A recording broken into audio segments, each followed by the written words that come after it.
Então vamos lá. Hoje só vou dar uma adiantada logo, porque como a gente vai revisar todo o livro do Tânia, com certeza hoje a gente não vai conseguir terminar. Eu separei esse resumo em duas partes, né? A gente analisa metade do volume 1 hoje e metade do volume 1 no próximo domingo. A gente termina a revisão e já inicia o segundo livro do Tânia, tá bom? Então vamos lá. Aí como a gente vai passear pelos capítulos, eu fiz um resumo de cada capítulo. Quem não entendeu alguma coisa de algum capítulo pode anotar aí e no final do nosso shiur aqui vocês podem perguntar alguma coisa, se ficar alguma dúvida. E lembrando que vou abordar todo esse capítulo 1 do Tânia e estou tentando separar as partes principais que o Tânia vai abordar. Mas lógico, como é um resumo, né, vai ter muita coisa que vai ficar de fora, né? Mas eu tentei pegar as principais ideias que o Walter Heber trata em cada capítulo, tá bom? Então, agradecer a vocês por estarem separando mais um pedacinho do domingo de vocês para a gente poder estar aqui estudando Tânia. E vamos lá para o nosso resumo. Bom, antes de iniciar o capítulo 1, a gente tem algumas partes do livro do Tânia, que são os comentários, a introdução e o prefácio. Tá? Dentro dessas partes, dentro do comentário, introdução e prefácio, a gente tem o seguinte: a gente tem alguns comentários dos sábios dos sábios da época falando sobre o Tânia.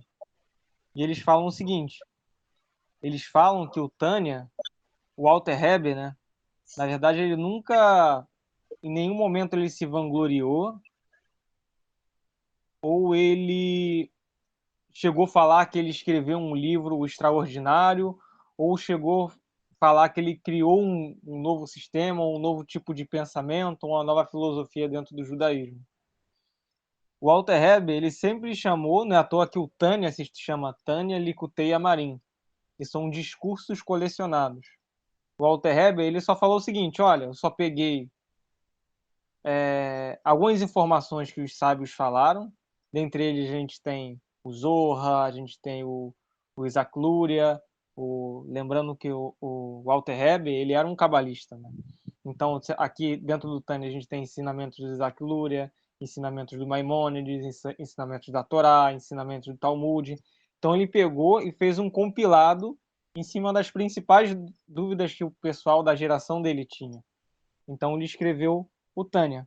E ele falava que eram apenas discursos colecionados. Então, ele pegava dentro das coleções desses livros, né? E ele respondia às perguntas ou elucidava algum termo dentro da Kabbalah e dentro do judaísmo.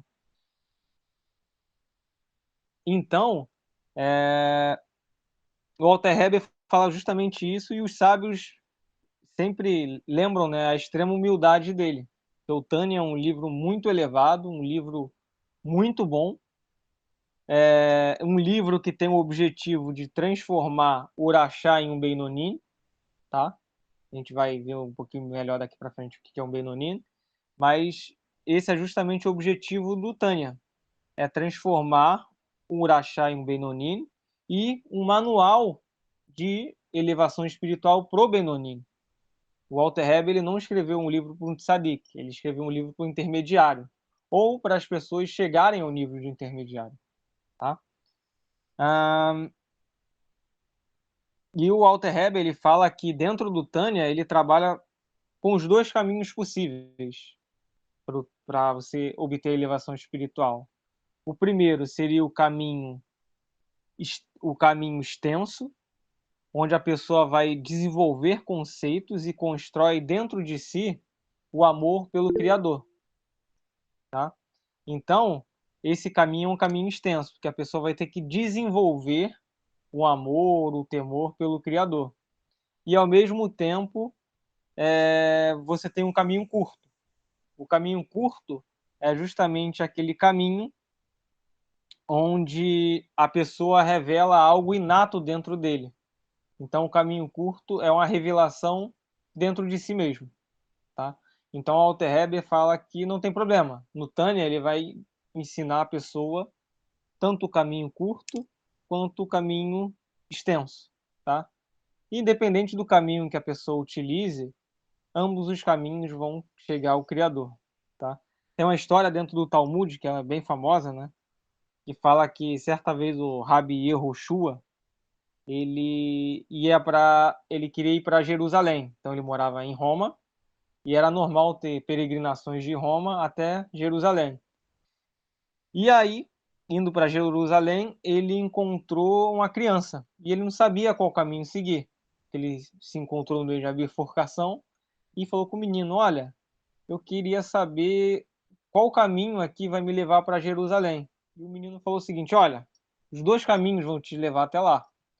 Só que existe um caminho extenso e curto, e existe o caminho curto e extenso. E daí o Rabi Yehoshua pensou: então vou pegar o caminho curto e extenso. Quando ele segue o caminho curto e extenso, ele começa a notar que nesse caminho tem vários ladrões, vários assassinos que tentam interceptar as pessoas no meio do caminho. Então ele volta e decide escolher então um caminho curto e extenso, que era um caminho mais longo, porém que era um caminho mais. Shalom, José! É um caminho mais longo, porém curto, porque era um caminho de paz, um caminho tranquilo, mas ambos os caminhos levavam a pessoa a Jerusalém. Então, mesma coisa o Alter Heber fala: não importa o caminho que você vai escolher, ambos os caminhos vão te levar até o Criador. Então vamos lá. Bom, avançando nessa parte dos comentários, introdução e prefácio, o Alter Heber ele explica por que ele escreveu o Tânia, tá? Então, o que acontece? O Alter Heber, no início, assim como os outros rebes, assim como os rabinos, os rebes, os morés fazem, eles atendem a uma pessoa individualmente, tá? Só que como o Alter Heber ele começou a ficar muito famoso, a ter muita visibilidade, o que aconteceu? Ele não conseguia mais atender as pessoas, porque viam tantas e tantas e tantas pessoas ao encontro dele que ele não dava mais vazão. Então, o que ele decidiu fazer? Ele decidiu escrever um livro, tá? E na época ele foi criticado pelos sábios da época por conta que ele escreveu o Tânia, porque naquela época não era comum um rabino escrever um livro, porque eles sempre deram preferência a atendimentos individuais, tá? E o Alter Heber explica porque realmente o atendimento individual é muito melhor do que um livro, porque o Alter Heber explica o seguinte: primeiro, o livro ele está preso ao intelecto. Então você pode ter uma pessoa com intelecto desenvolvido, que ele vai conseguir entender o que o sábio está querendo dizer, e pessoas com um intelecto não tão desenvolvido, que vão conseguir só captar uma parte da luz daquela mensagem. E não só isso. O Alter Heber, ele pega até um trecho da Torá que Moisés fala de Josué, né, de Yehoshua, ele fala o seguinte, que Yehoshua era capaz de satisfazer o espírito do homem, tá? O que isso quer dizer? O Alter Heber fala que um tzadik, um sábio, ele consegue satisfazer o espírito do homem. Com o atendimento individual, ele consegue ver qual é a falha dentro daquela alma, tá? Não é à toa que no judaísmo, quando você encontra, por conta da Torá, né, quando se reuniram 600 mil judeus, você teve a outorga da Torá. Então você tem uma bênção quando você tem 600 mil judeus reunidos em um lugar. Quando você tem um tzadik presente, você também faz a mesma bênção. Por quê? O Walter Heber explica. Porque quando você tem um tzadik, o tzadik, ele compreende todas as almas. Ele sabe qual caminho é melhor para aquela alma. Ele consegue entender melhor, ele tem uma visão melhor através de uma conversa, ele tem uma visão melhor sobre aquela alma. Então, o tzadik ele consegue compreender esses 600 mil caminhos que a pessoa pode seguir, tá? Então, por isso que também, quando se encontra um tzadik, se faz a mesma bênção. Mas vamos lá. E finalizando, né, então, o que o Walter Heber queria dizer nessa parte? Que ele concorda que um atendimento individual é bem melhor do que um livro, porém, ele não tinha tempo para poder atender todas as pessoas. Então, o que ele pôde fazer para poder suprir essas pessoas que não tinham, ou moravam muito longe, não tinham dinheiro para poder chegar até lá, as viagens eram caras, ou então ele simplesmente não conseguia atender. Ele escreveu Tânia, tá?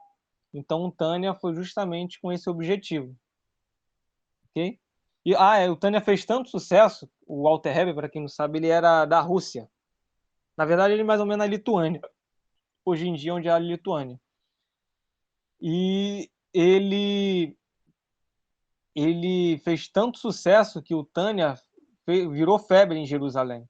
Apesar dele morar ali naquela região hoje mais ou menos Lituânia, Rússia, fez muito sucesso o Tânia. Em pouco tempo as pessoas começaram a ler e ficaram maravilhadas pelo Tânia, que ele percorreu na época o Oriente Médio inteiro, tá? Bom,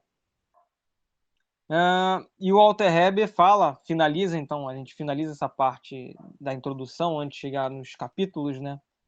O Walter Heber fala então que existem várias almas, tá? Então, o que acontece? Voltando à explicação do livro também, né? O Walter Heber fala que existem inúmeras almas. Então, às vezes, um livro, por exemplo, o Tânia. O Tânia é um livro que eu gosto muito, mas às vezes pode ser um livro que o José não gosta de tanto. Às vezes o José gosta, sei lá, gosta mais de estudar o Talmud. O Moré gosta mais de estudar o Rabi Isaac Luria. Eu gosto mais de estudar o Tânia. Então cada pessoa tem um gosto, tem uma preferência. E o Walter Heber fala que mesma coisa. Quando a pessoa lê o livro, às vezes aquele livro não vai ser muito interessante para ela, mas quando você tem uma boa conversa, é mais fácil de se chegar àquela pessoa. E ele finaliza essa parte falando que existem várias almas, tá? Então ele fala que é difícil um livro atrair todo tipo de pessoa, porque o livro é algo limitado ali. No caso, o Tânia, né? Ou qualquer outro livro de um sábio, ele é algo limitado. Então, logo, pode agradar ou não uma pessoa, tá? E assim a gente finaliza, então, essa primeira parte que compõe comentários, introduções e prefácio, tá? Indo para o capítulo 1. Aqui eu vou fazer, como eu tinha falado inicialmente, eu peguei um resumo e peguei as principais ideias de cada capítulo, tá? Então hoje a gente vai estudar até o capítulo 8 e na aula que vem a gente vai estudar do capítulo 9 até o capítulo 17. Um resumo com as principais ideias, beleza? Então, no capítulo 1, o Walter Heber começa a falar então dos 5 tipos de pessoas que podem existir, que o Tânia vai classificar, tá bom? Então, dentro desses 5 tipos de pessoas, a gente tem o tzadik, a gente tem o tzadik incompleto, a gente tem o beinonim, a gente tem o urachá incompleto e a gente tem o urachá completo, tá? Então, o Alter Heber, ele dá essas 5 denominações, tá? Onde o tzadik é uma pessoa que, até segundo o Zohar, né, o Zohar até fala isso, é a pessoa em que a sua má natureza serve à boa natureza, tá? Então, o tzadik é aquela pessoa que a sua alma animal e a sua alma animal serve totalmente ao Criador, tá? Então, a sua má natureza serve à sua boa natureza, tá? O tzadik incompleto seria, então, ele ainda é um tzadik, mas ele ainda tem um pequeno resquício de mal dentro dele ou ainda tem algo inacabado. Mas o Walter Heber fala que é algo tão pequeno, mas tão pequeno, que muitas pessoas não sabem diferenciar o tzadik completo do tzadik incompleto. Porque é algo tão pequeno que falta transformar dentro dele, que você até confunde o tzadik completo com o tzadik incompleto, tá? De tão elevado que ele é, ok? Esse mal dentro dele é algo muito, muito, muito diluído, muito pequeno, tá? O Walter Heber deixa isso muito bem claro para a gente não pensar que às vezes ele tem uma maldade dentro dele. A maldade dele é algo ínfimo, pífio, pequeno, mas ainda existe, tá? O tzadik completo é quando ele transforma totalmente. Bom, e daí o Walter Heber fala então do tzadik e do ele fala do tzadik completo, do tzadik incompleto, e logo depois ele chega no Beinonim. E qual a justificativa que ele dá? Segundo os nossos sábios, eles falam o seguinte, que quando a nossa alma vem para o mundo físico, para o mundo de Asiá, ela faz um juramento com o Criador. E ela fala o seguinte, serei um tzadik e não um perverso. Okay?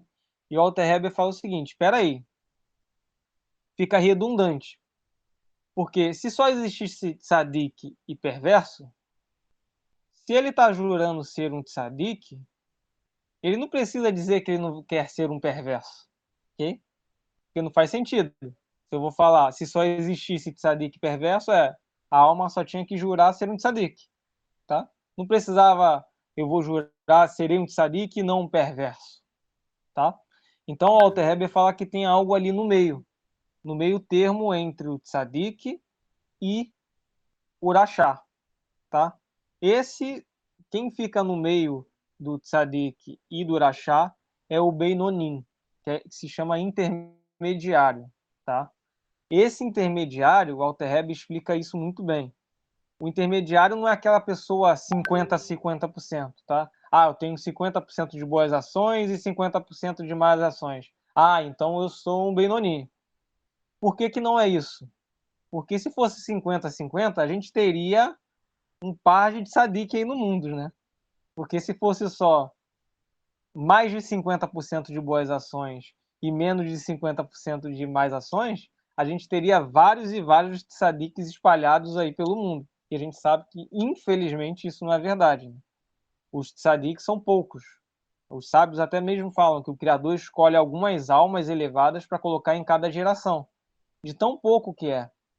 E a própria Torá também fala isso, que poucos são os sábios, porque são almas muito especiais, então poucas almas alcançam o nível de tzadik, tá? Então, o Beinonim não poderia ser 50 a 50%, tá? E o Alter Rebbe explica então o que é o Beinonim. Ele fala que o Beinonim ele é uma alma muito elevada, tá? E ele é uma alma muito elevada, onde essa alma ela não transgride, porém ela é sempre tentada pela alma animal, tá? Então o Benonim, ele não vai transgredir, ele não vai errar, mas ele é sempre tentado a querer errar pela sua alma animal. Então ele escuta tanto a alma animal quanto a alma divina, tá? Nos próximos capítulos o Walter Heber vai falar só sobre Benonim, a gente vai entender melhor, ele vai mais a fundo. Bom, e por último a gente tem o Urachá, tá? O Urachá é aquela pessoa onde a sua natureza má, onde ele escuta principalmente a sua natureza má, tá? Onde a gente tem o orachá incompleto, que é aquela pessoa que tem bem dentro de si, tá? Por mais que ela cometa erros, ela tem bem dentro de si. E a gente tem o orachá completo. Já o orachá completo, ele é o inverso do tzadik. Ele é uma pessoa onde a sua boa natureza serve à má natureza, tá? Ele está infestado de más pensamentos, de más ações, e ele praticamente dentro dele não existe mais o bem, tá? Ele vira as costas para o Criador, ele não recebe, porque ele não quer, ele vira as costas para a luz do Criador. Então, esse seria o Rachá completo.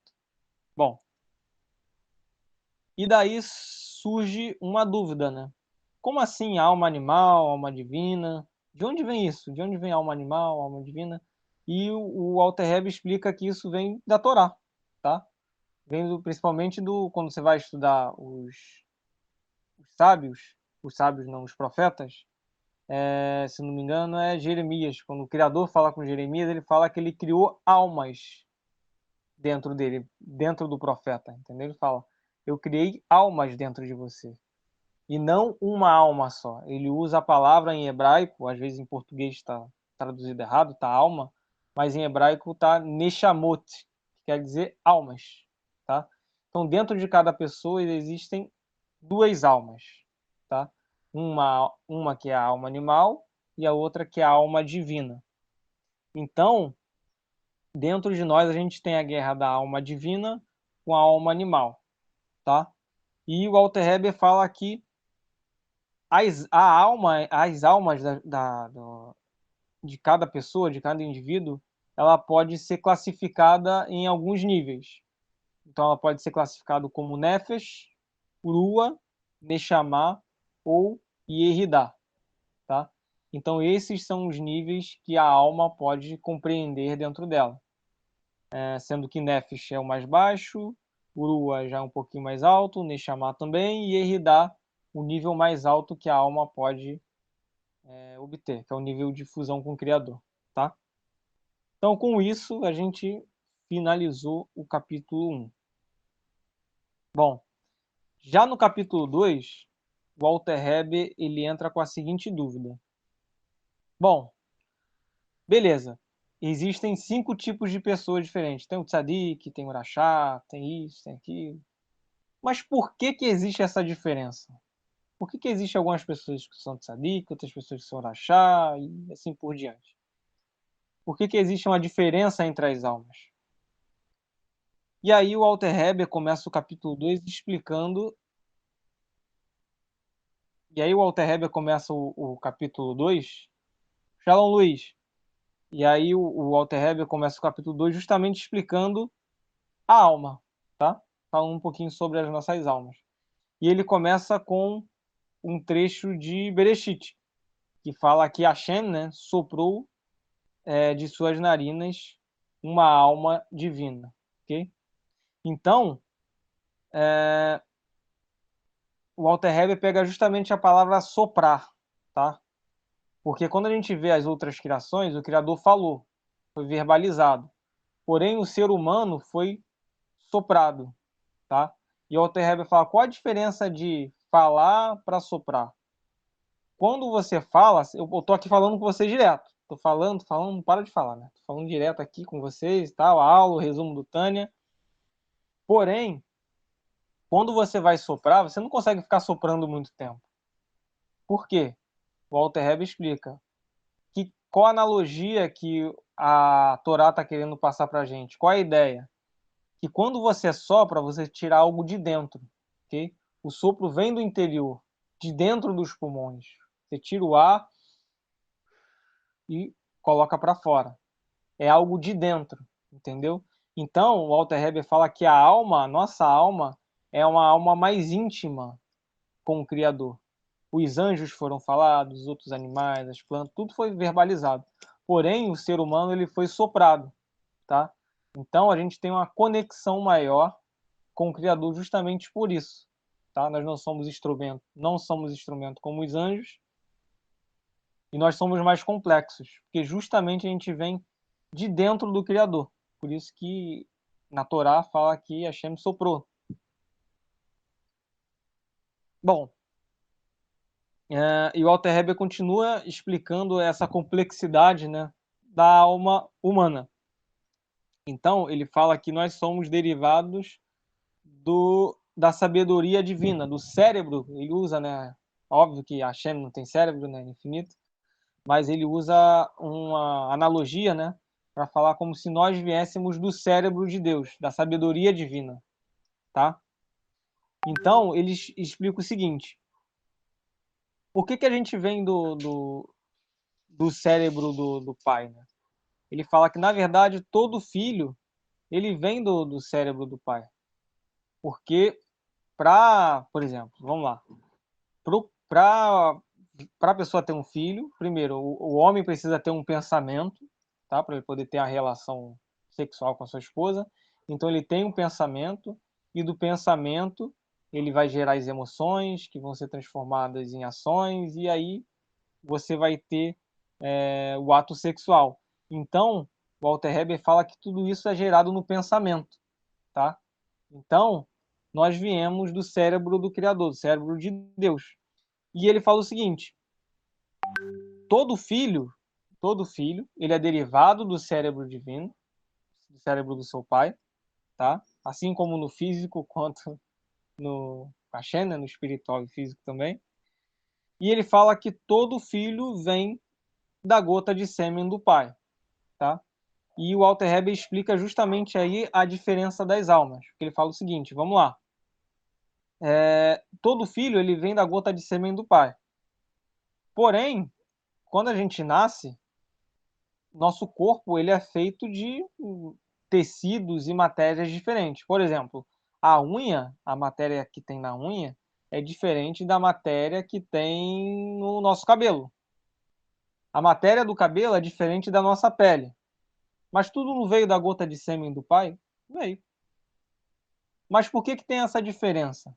Entendeu? E o Walter Heber começa a falar, então, assim como a gota de sêmen do pai gera o corpo do filho e o filho tem partes diferentes, por mais que ele tenha vindo da gota do sêmen, ele é um sistema tão complexo que o seu corpo, a mão é diferente do pé, que é diferente da cabeça, que é diferente do abdômen, ok? Então, o corpo, ele é totalmente, tem partes totalmente diferentes, mas todas elas derivam da gota de sêmen do pai, que vem do pensamento do pai, tá? E o Walter Heber fala a mesma coisa as almas, tá? Então, as almas, elas vêm do mundo espiritual, tá? Porém, o que acontece? Por que a gente tem essas divisões da alma? Porque quando a alma vem do mundo espiritual, ela vai descendo, ela vai passando por um sistema que o Walter Heber relembra aqui pra gente, mas quem explica é o Rabino Yitzhak Luria, que se chama Tzimtzum, tá? Quando a alma vem do mundo espiritual, ela vai passando pelos mundos e ela faz o processo de Tzimtzum, que é a contração, tá? Então aquela alma vai condensando, vai mudando, vai se transformando, se transformando, se transformando. Então ela desce do mundo espiritual, que é o mundo que não é físico, e sai do mundo metafísico e chega no mundo físico.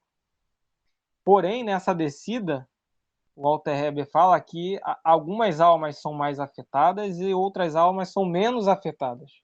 Então você gera a diferença das almas justamente aí.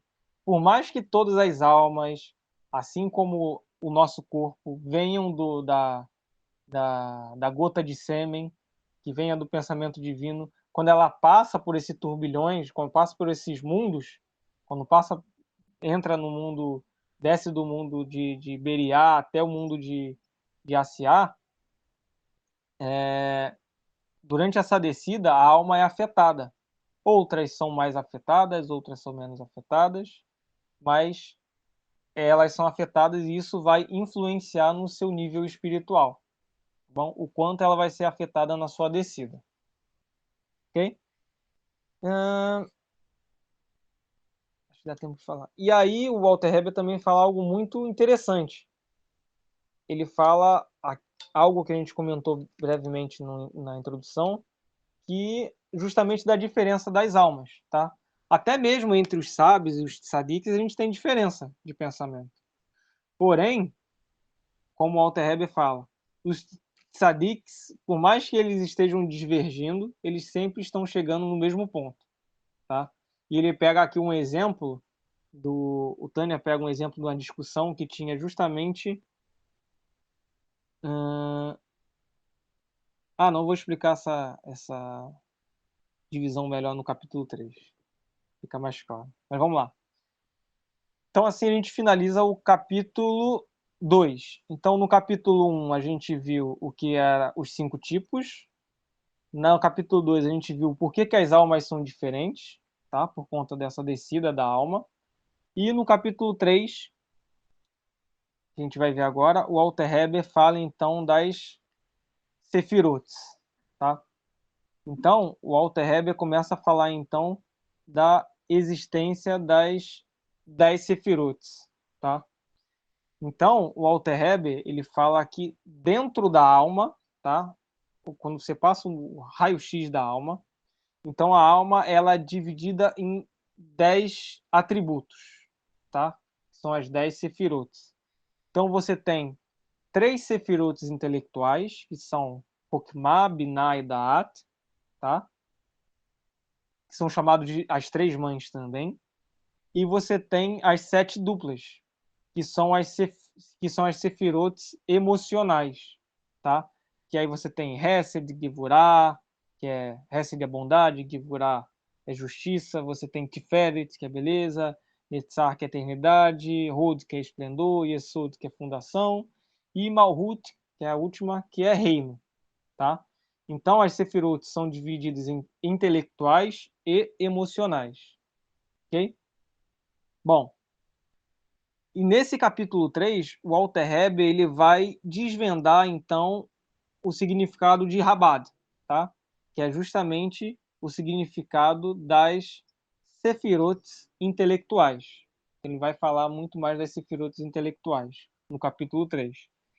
Então ele fala o seguinte: bom, a alma ela tem 10 sefirotes, que são essas que eu falei para vocês, e as 3 sefirotes intelectuais, elas têm características diferentes, tá? A primeira sefirot é Hokmah, quer dizer sabedoria, tá?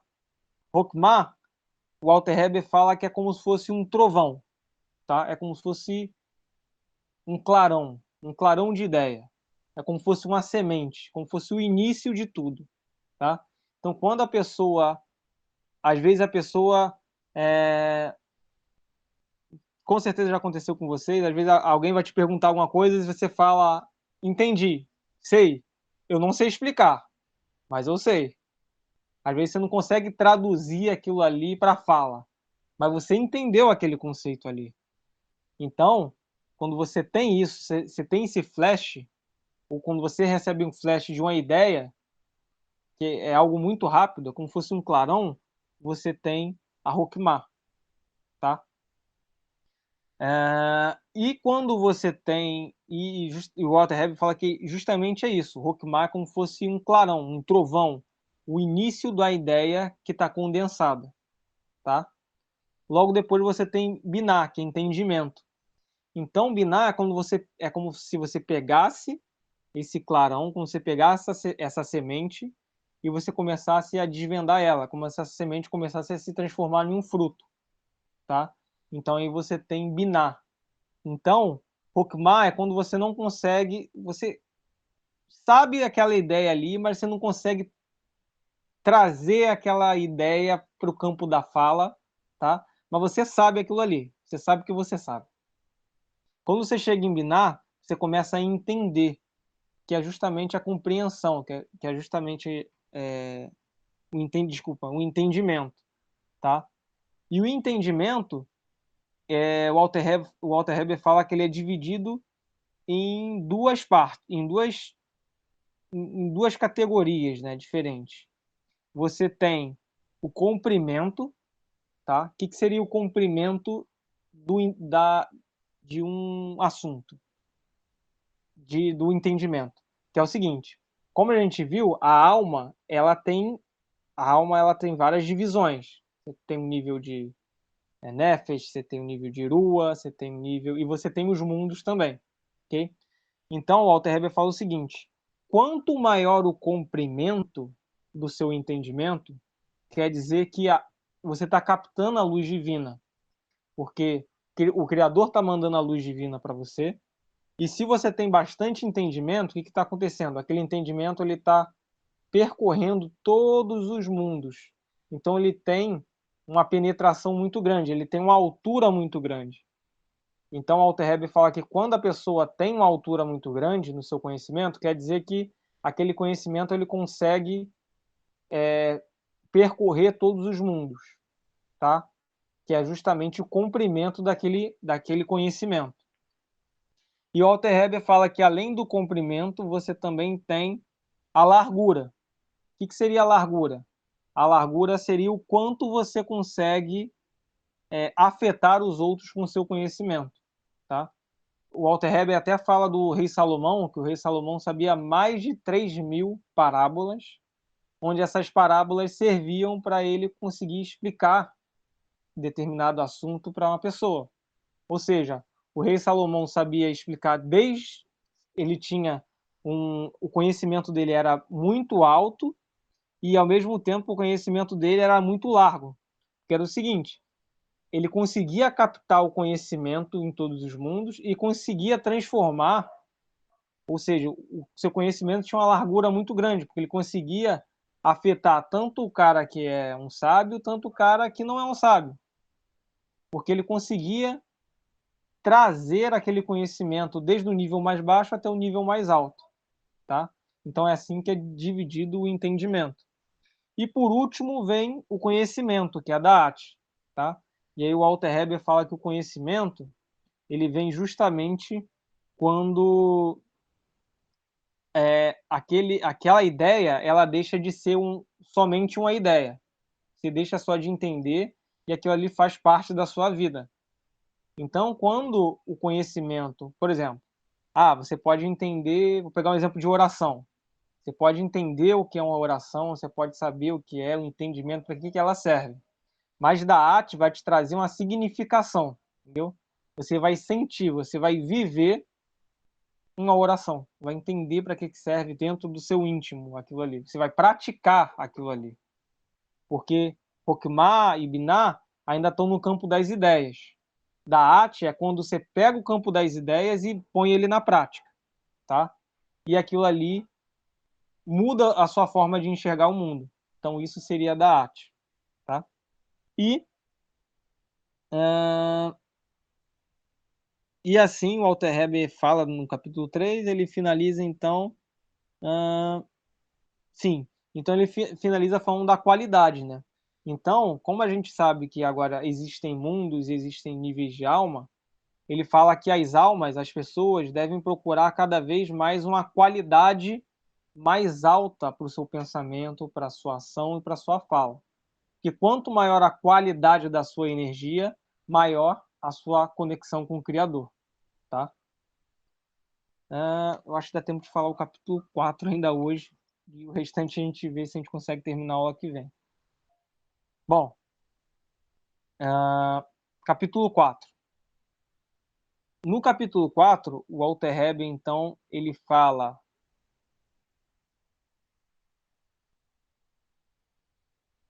no capítulo 4, então, o Walter Heber, ele vai falar, então, das 3 roupagens, tá? Então, ele continua falando das almas, tá? E ele fala que além das 10 sefirotes, que é como fosse a identidade da alma, a alma ela possui 3 roupagens. Essas 3 roupagens é por onde ela se expressa, entendeu? A alma precisa de algo físico para poder se expressar. O que são essas 3 roupagens? Pensamento, fala e ação, tá? E por que são chamados de roupagens? Porque é o seguinte, eu estou usando essa camisa azul. Se eu quiser, eu posso trocar de camisa e botar uma camisa branca, uma camisa vermelha, uma camisa, sei lá, qual seja a roupa que eu quero colocar. Mesma coisa são as roupagens. Então a pessoa consegue transformar seu pensamento, sua fala e sua ação. Por isso que elas são chamadas de roupagens. São como roupas. Você pode trocar, tá?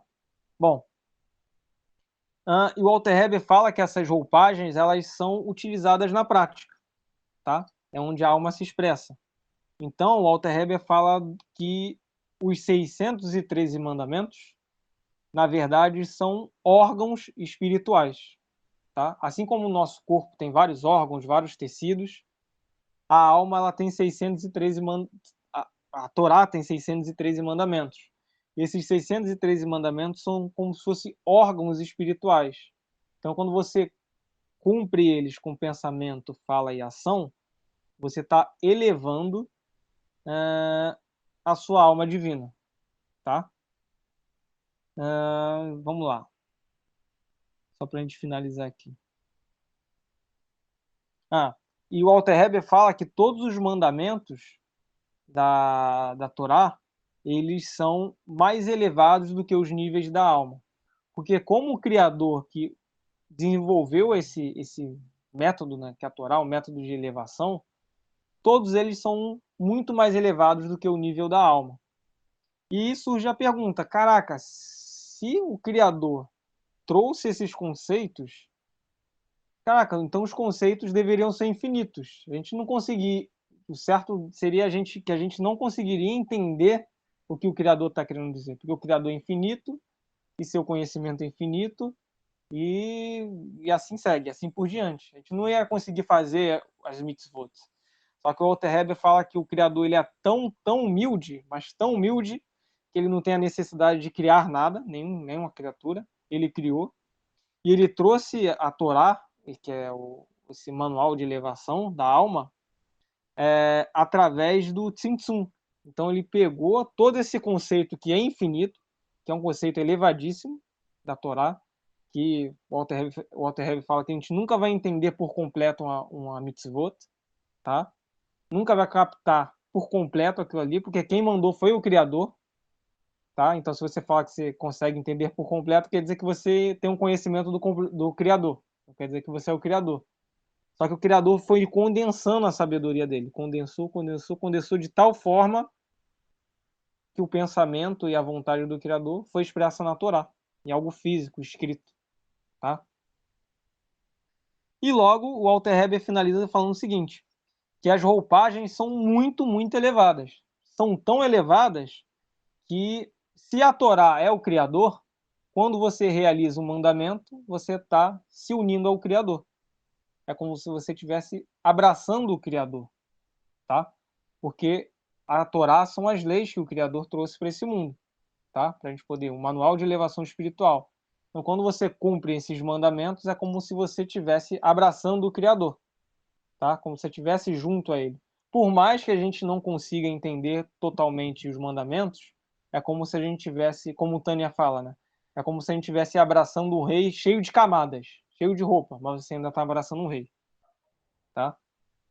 Então, com isso, a gente vai finalizar hoje, que eu acho que daqui a pouco já deve acabar o tempo do Google Meet. E na aula que vem a gente continua com os próximos capítulos e, se Deus quiser, a gente finaliza. Que os outros capítulos são coisas mais pontuais, né? Aqui está a parte mais conceitual para a gente entender o restante dos outros capítulos do Tânia. Ficou alguma dúvida? Valteci, Luiz, Ana, Sara, José. Alguma colocação, Moré? Não, foi perfeito. Muito bom. Obrigado, Valteci. Valeu. Tá muito bom. Boa explicação.